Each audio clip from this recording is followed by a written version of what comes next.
صفاق صہیونی فوج نے ماہ سیام میں فلسطینیوں کی زمین خون سے رنگین کر دی۔ جنگی طیاروں نے سحری کے وقت غزہ پر امریکی ساختہ بموں سے درجنوں حملے کر دیے۔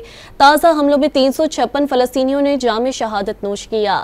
عارضی ٹھکانوں میں موجود فلسطینی جھلس کر جان سے ہاتھ دھو بیٹھے۔ اسرائیل نے دھمکی دی کہ یرغمالیوں کو رہا نہ کیا تو غزہ پر قیامت برپا کر دیں گے۔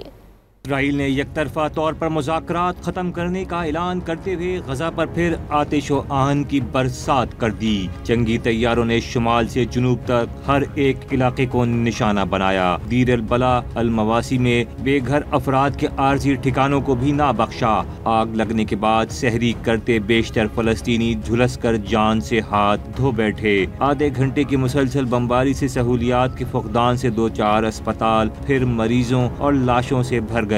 کوئی پیدل تو کوئی اسٹریچر پر مریضوں کو اسپتال پہنچاتے نظر آیا۔